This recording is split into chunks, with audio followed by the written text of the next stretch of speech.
मध्य प्रदेश और छत्तीसगढ़ में सक्रिय मानसून लगातार लुका छिपी का खेल खेल रहा है। दोनों प्रदेशों के कुछ इलाकों में तो मानसून जबरदस्त तरीके से बरस रहा है, तो कहीं पर एकदम सूखा पड़ा है। मध्य प्रदेश के विंध्य में मानसून के बरसने का इंतजार हो रहा है, तो छत्तीसगढ़ के सरगुजा और अंबिकापुर में भी पानी अच्छे से अब तक बरसा ही नहीं है। नतीजा ये है कि इन जिलों के खेतों में धान की फसल के रोपे बुरी तरह से सूख रहे हैं। देखिए मानसून की खेंच पर हमारी ये खबर। किसान को सूखे का खतरा, आखिर कब बरसेंगे बदरा। किसानों को इंतजार इसी बात का है कि जब मानसूनी बारिश तेजी के साथ हो।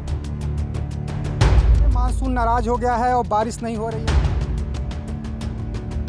धान की जो नर्सरी है वो भी मरने के कगार पर है।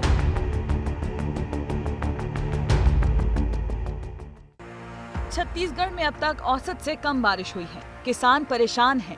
धान की रुपाई सही ढंग से नहीं हो पाई है। छत्तीसगढ़ के 13 जिलों में अब तक औसत बारिश हो चुकी है, जबकि 20 जिलों में औसत से कम पानी गिरा है। ऐसा अनुमान था कि इस बार सामान्य से 106% ज्यादा बारिश होगी, लेकिन ऐसा होता नहीं दिख रहा है। तो यही तो पानी की परेशानी है। पानी बरस ही तो रोपा लगी, जे साधन है तो जगात हैं। हाँ। जेकर साधन नहीं है वो नहीं जगात। पानी का साधन नहीं है। हाँ। पूरे छत्तीसगढ़ में सबसे कम बारिश सरगुजा जिले में हुई है, जिसका बुरा असर धान की खेती पर पड़ रहा है। किसान बोरवेल का सहारा ले रहे हैं। खेतों में लगी धान की नर्सरी अब मरने की कगार पर है।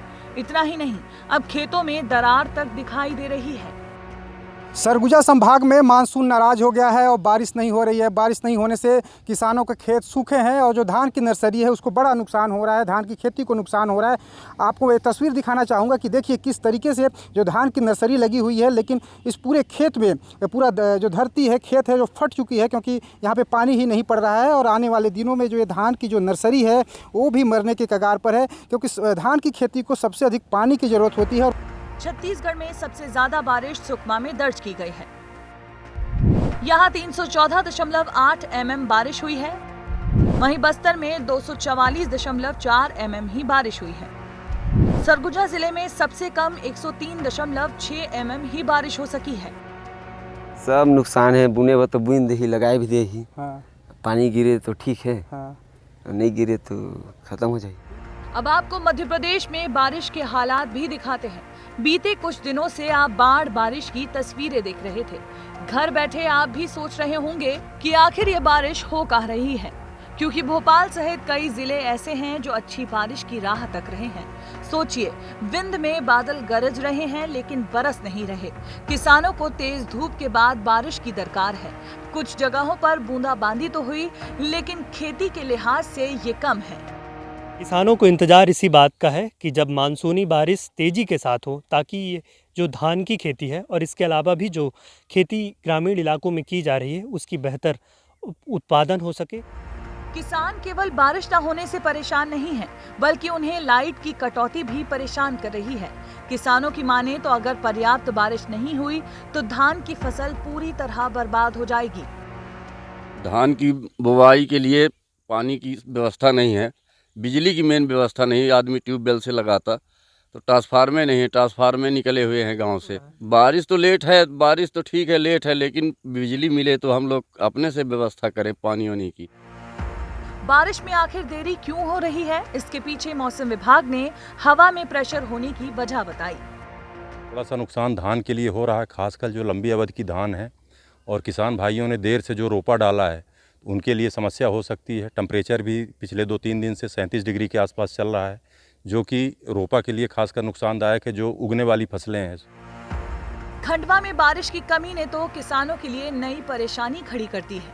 खेतों में खड़ी फसलों पर कीट का खतरा मंडरा रहा है। सोयाबीन की फसल पर पीला मोजेक का खतरा बढ़ गया है। जमीन में नमी कम होने का असर अब फसलों पर पड़ रहा है। किसानों के अनुसार 2 से 3 दिन अगर बारिश नहीं हुई तो फसलों पर बीमारी फैलने लगेगी। पीला मोजेक रोग क्या होता है वो समझिए। उमस ठंडक के कारण पीला मोजेक फैलता है। ये फसल की उपज को खराब करता है। फसल की पत्तियां पीली पड़ने लगती हैं और सफेद मक्खी पनपने लगती है। ये रोग फसल के लिहाज से बड़ा खतरा माना जाता है। सोचिए, अगर इस साल जिलों में बारिश का कोटा पूरा नहीं हुआ तो ऐसे न जाने कितने रोग फसलों को बर्बाद कर देंगे, जिसका असर किसानों के साथ साथ आम इंसानों पर भी पड़ेगा। ब्यूरो रिपोर्ट, विस्तार न्यूज। वैसे मानसून आया है तो दोनों प्रदेशों में बरसेगा भी। मौसम विज्ञानियों का दावा है कि आने वाले 2-3 दिनों में ही बारिश उन इलाकों में भी होगी जहां अभी तक बरसी ही नहीं है। इसलिए बस थोड़ा सा और इंतजार करिए, क्योंकि इस बार का मानसून अच्छा आया है जो किसानों के चेहरे पर मुस्कुराहट देकर ही जाएगा।